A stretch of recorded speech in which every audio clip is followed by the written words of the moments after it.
tantangan kita selalu adalah bagaimana menyadari bahwa kita itu adalah bangsa yang kaya, yang besar, dan yang harus dijaga. Jadi pertama tentu kualitas sumber daya manusia itu harus ditingkatkan, dan pemahaman tentang keanekaragaman yang kita miliki ini jangan sampai dimanfaatkan untuk memecah belah kita.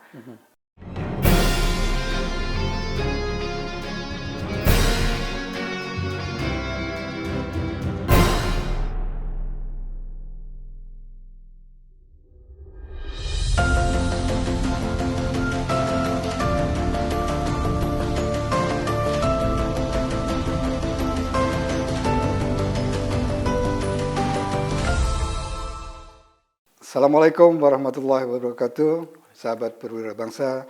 Jumpa lagi dengan saya Ben Sohib. Dalam episode kali ini kita akan berbincang soal diplomasi Indonesia di kancah internasional.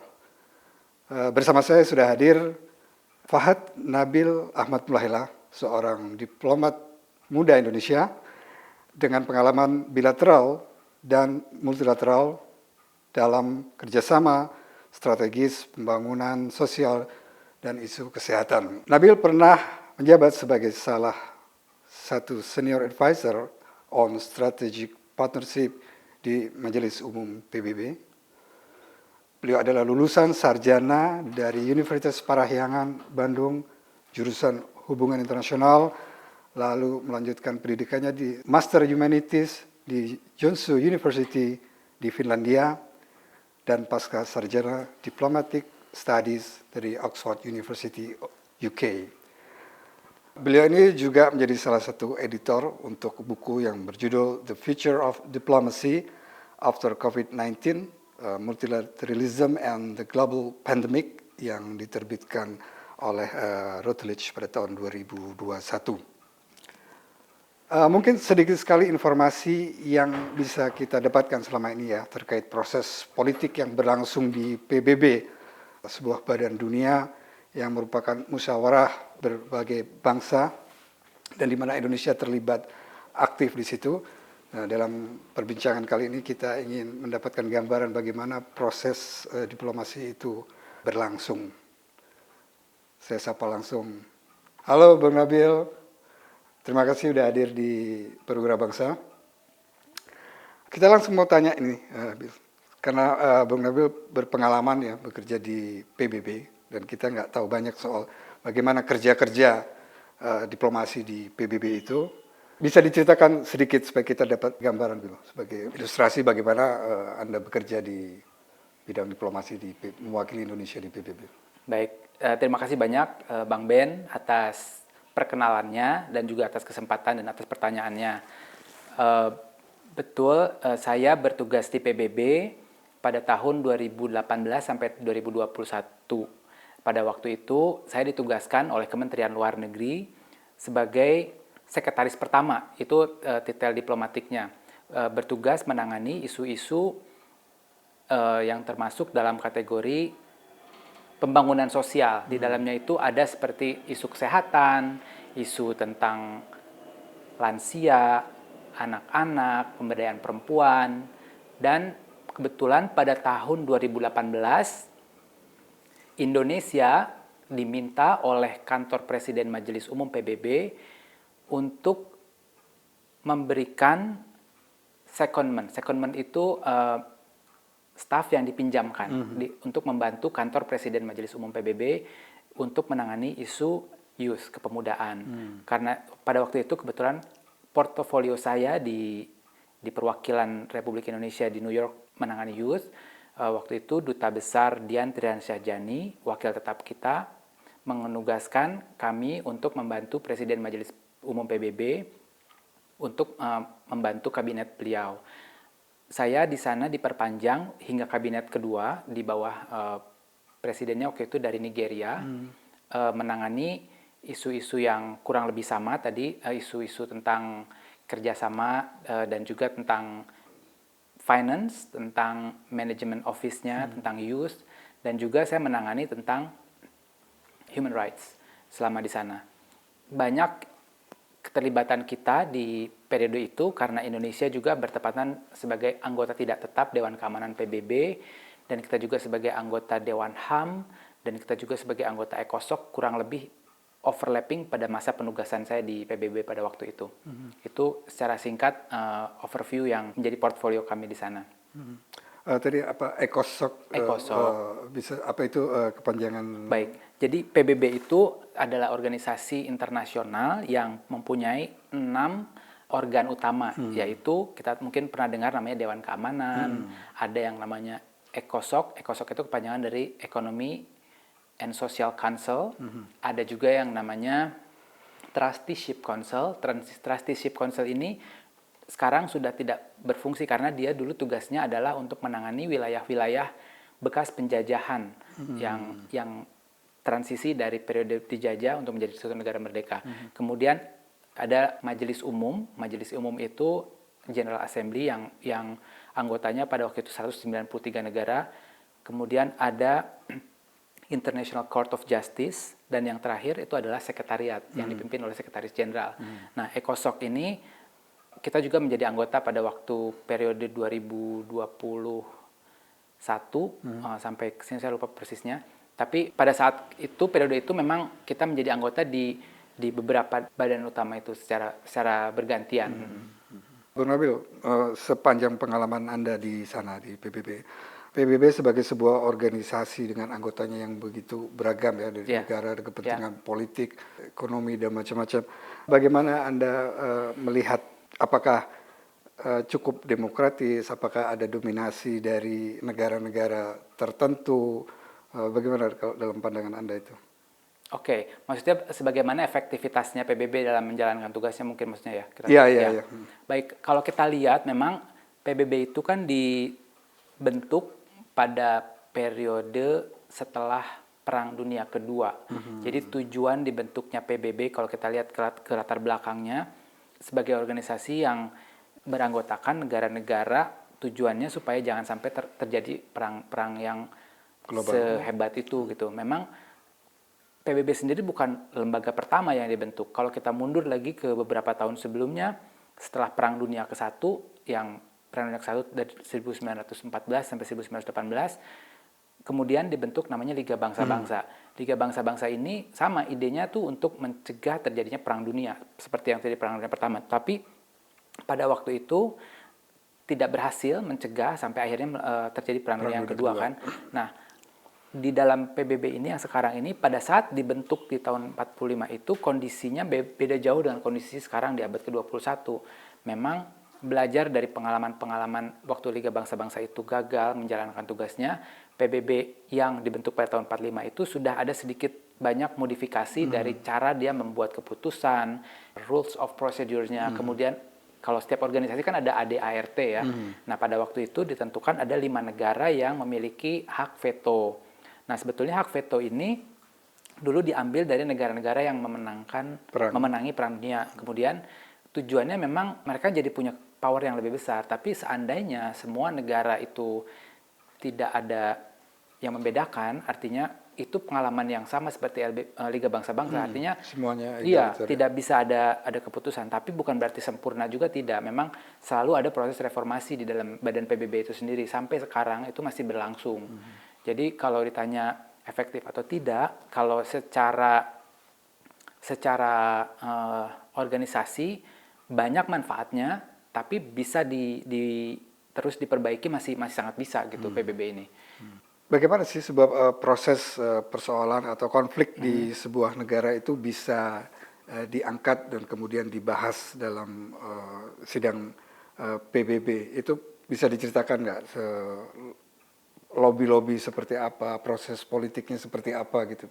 Ya, kalau satu isu atau satu permasalahan bisa diangkat menjadi topik di PBB itu bisa melalui berbagai pintu masuk ya, berbagai jalur. Bisa jadi karena ada satu negara yang membawa permasalahan ini, kemudian diterima, ditampung, kemudian dibahas menjadi keputusan bersama. Atau bisa juga karena ada laporan dari Sekretaris Jenderal PBB misalnya, karena sekretariat itu punya tim yang menangani berbagai isu dan mereka bisa membuat report dan itu juga bisa menjadi suatu topik yang jadi dibahas, atau bisa jadi karena ada satu peristiwa yang mendesak, seperti misalnya kayak pandemi kemarin, pandemi COVID ini yang sekarang masih berlangsung, itu juga cukup singkat ya prosesnya. Jadi pintu masuk ke dalam pembahasan PBB itu memang banyak, dan menurut saya kalau sebagai diplomat yang bekerja di mana-mana, terutama di organisasi ya, di ASEAN ataupun di PBB, itu menguasai tata cara itu penting. Jadi kayak ADART, rules of procedure, itu sama pentingnya dengan menguasai substansinya sendiri. Jadi bedanya tuh kalau substansi itu misalnya isu perang, misalnya kita membahas, kita harus tahu latar belakang perangnya seperti apa. Yang terlibat siapa yang terlibat, terus kepentingan negara kita itu apa. Opsi-opsi yang kita bisa tawarkan apa. Jadi kita menguasai betul materi itu. Tapi kalau rules of procedure itu lebih ke bagaimana proses pembuatan keputusan. Jangan sampai isunya penting, tapi karena kita tidak tahu caranya menjadi gagal gitu satu kepentingan itu. Nah, di PBB sendiri memang pemahaman untuk cara kerja itu kita diberi pendidikan juga sih untuk itu, dan juga belajar dari peer. Memang networking itu sangat penting juga di sana untuk memahami cara kerja tersebut. Kalau dari pengamatan Anda dan selama pengalaman Anda, sejauh mana peran Indonesia dalam aktivitas kerja-kerja politik di PBB itu?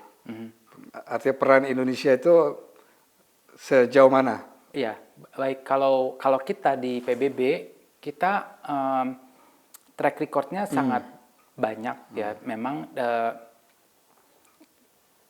saya mungkin bisa bercerita dari yang pengalaman pribadi yang saya sempat terlibat pada waktu itu, karena terutama pada saat kita di tengah-tengah transisi dari masa sebelum pandemi ke masa pandemi.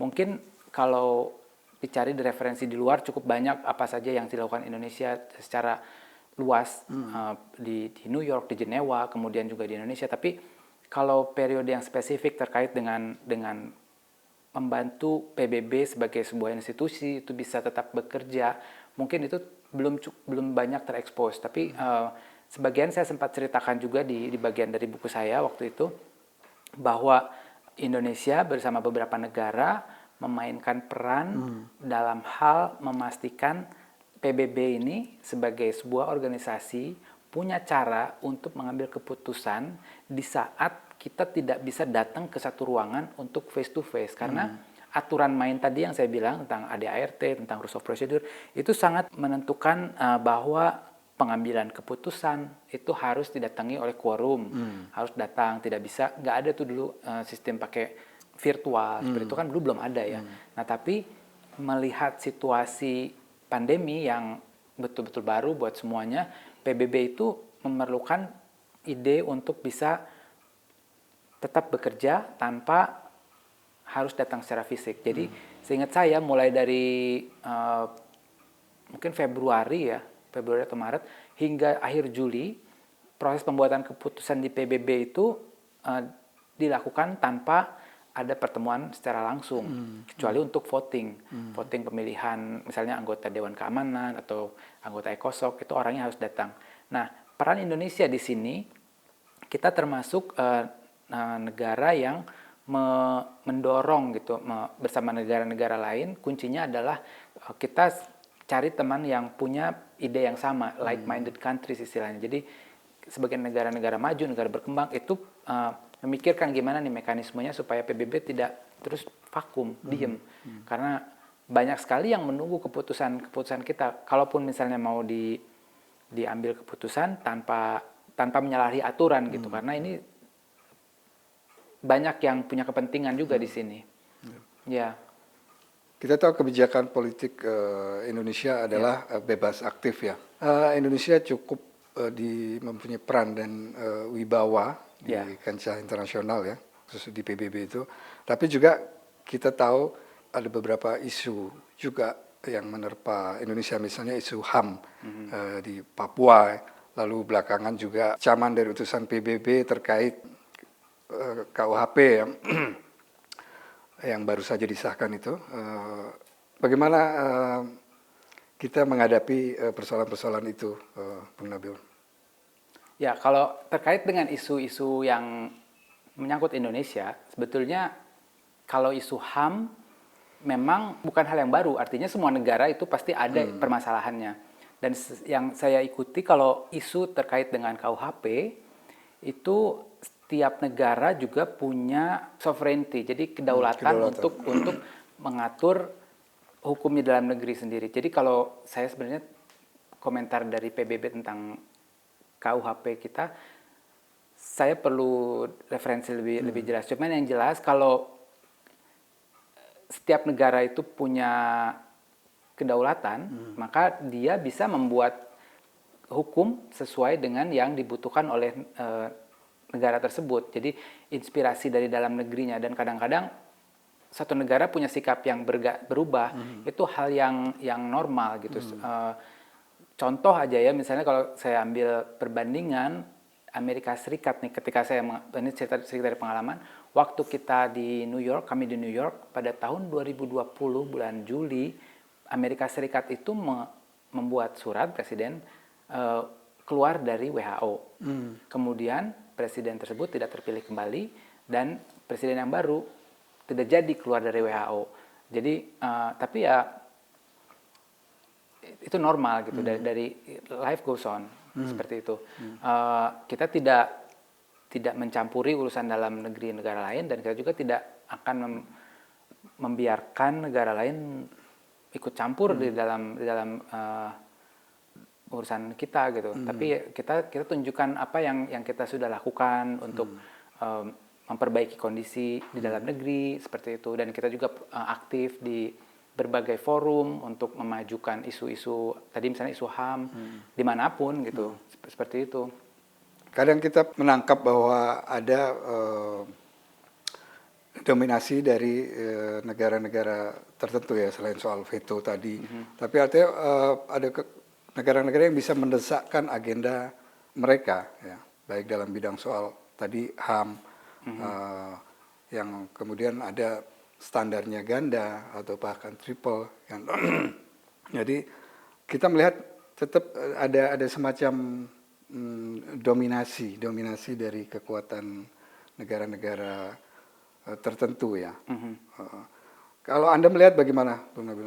Ya, sekarang kalau kita lihat negara-negara kuat itu dilihat dari apanya dulu. Kalau dilihat dari kekuatan militer, dilihat dari kekuatan lobby. Kalau kita ngomong dari diplomasi, di organisasi seperti PBB itu ada kelompok namanya G77 dan China. Itu anggotanya sangat banyak dan mereka itu sangat powerful. Indonesia termasuk di situ. Jadi sekuat apapun negara-negara yang secara finansial, secara militer gitu. Tapi kalau dalam hal namanya dunia milik bersama ya, kelompok-kelompok negara berkembang ini juga punya power yang sangat maju, sangat tinggi, sangat disegani lah. Artinya kita bargaining powernya itu kuncinya adalah ya, kita tidak bisa bergerak sendiri, kita harus bergerak sebagai blok. Sebagai blok. Ya.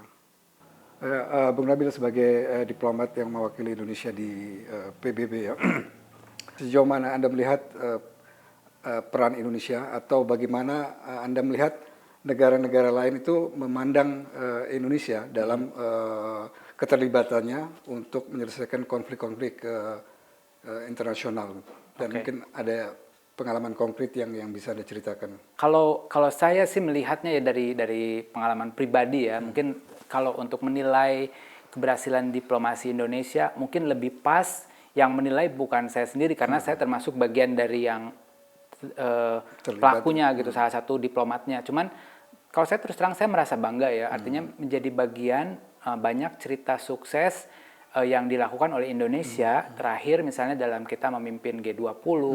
Kemudian apresiasi itu bukan dari kita sendiri, tapi kita merasakan adanya semangat di kita sendiri gitu, sebagai sebuah bangsa yang memang bangsa kita bukan bangsa yang kecil. Kita punya track record yang berpegang pada prinsip untuk menjalankan kebijakan-kebijakan kita tuh semuanya tuh selalu kembali lagi ke konstitusi, ke prinsip-prinsip kita. Itu yang membuat kita jadi lebih kredibel.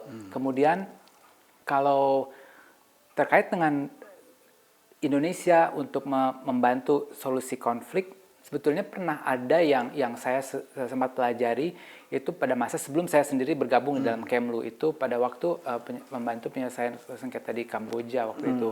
Pada waktu itu Pak Menteri Luar Negeri Ali Al-Atas yang bersama dengan Prancis membantu untuk mengakhiri konflik perang saudara di dalam negeri Kamboja. Nah, terus selain itu juga kita juga banyak peran kita di misi, kalau misalnya bicara tentang PBB, misi pasukan perdamaian kita cukup besar.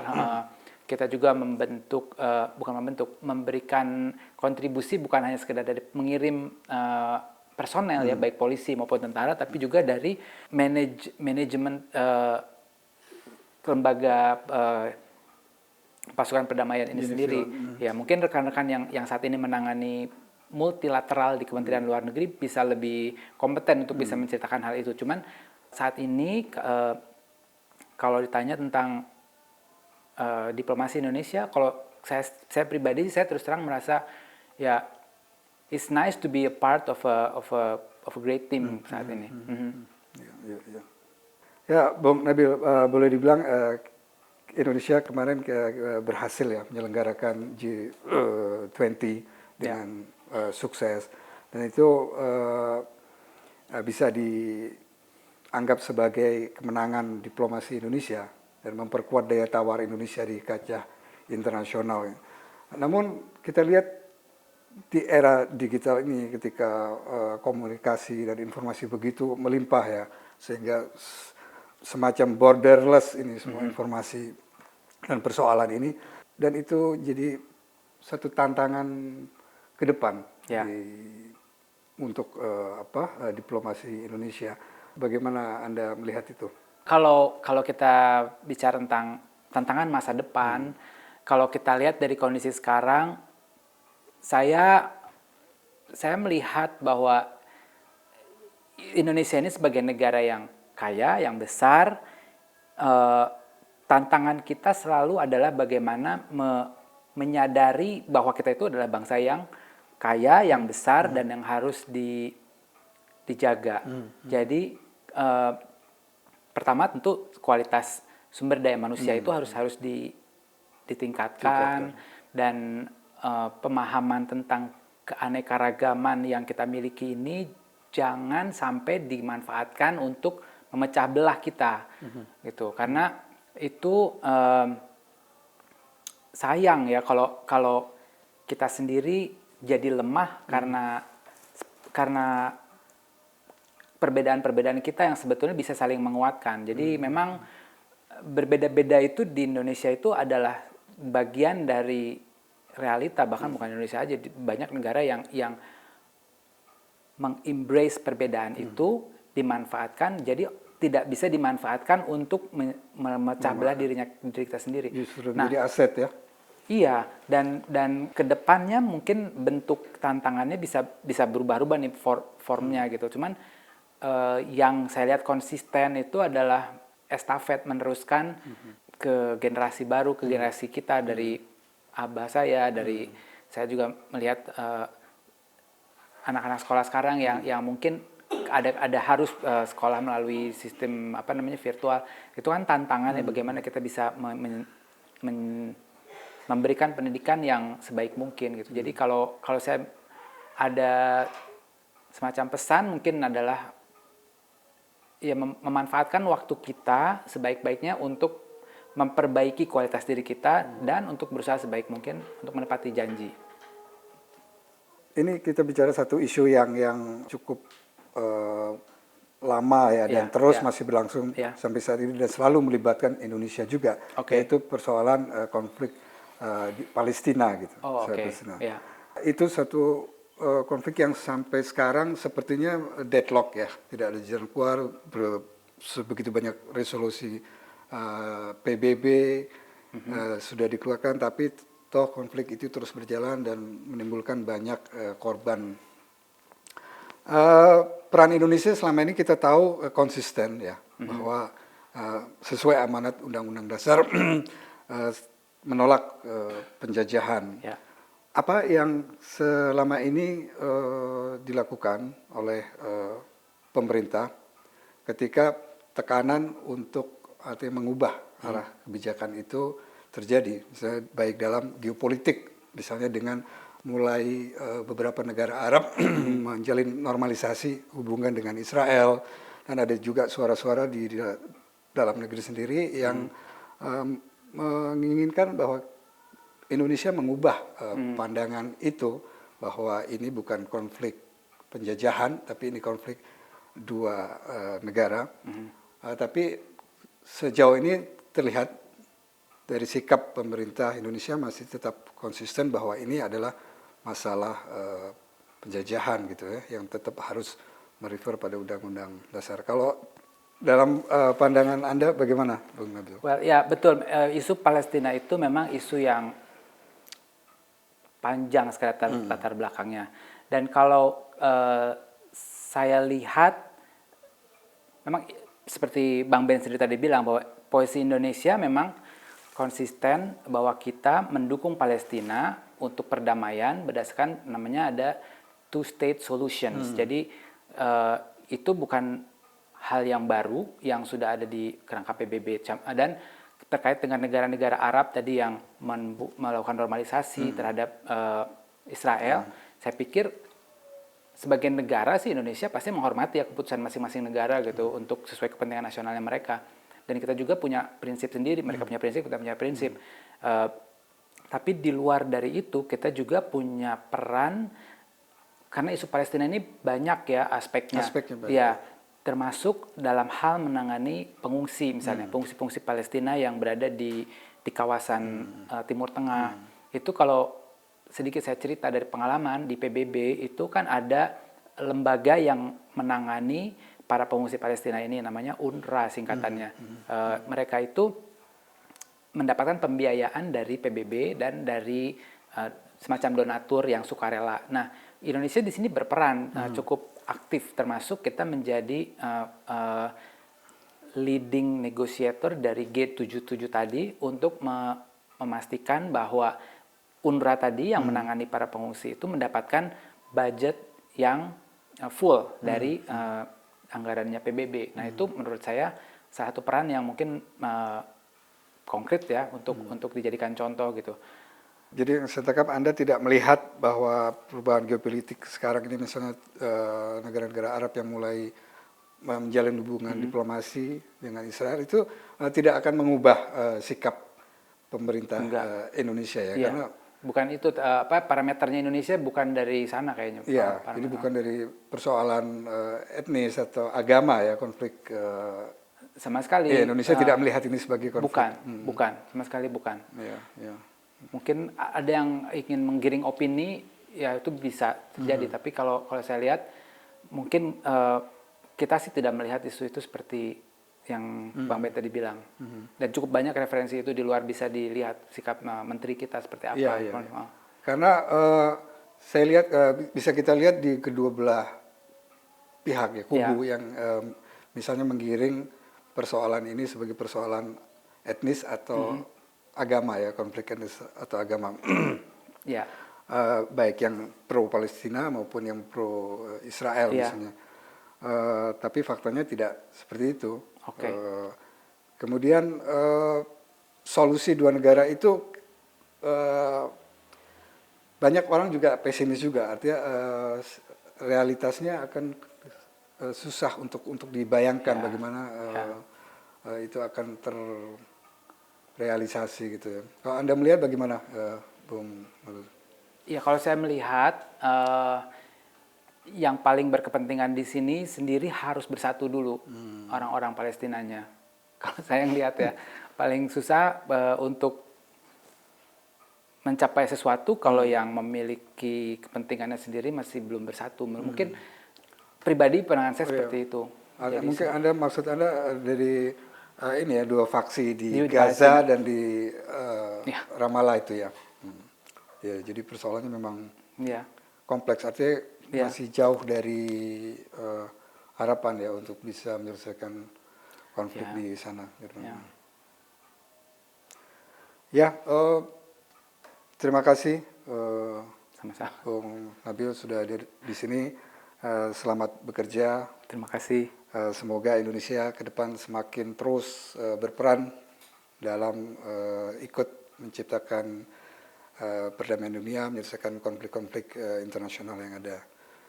Sekian, sahabat perwira bangsa, kita berjumpa di episode selanjutnya.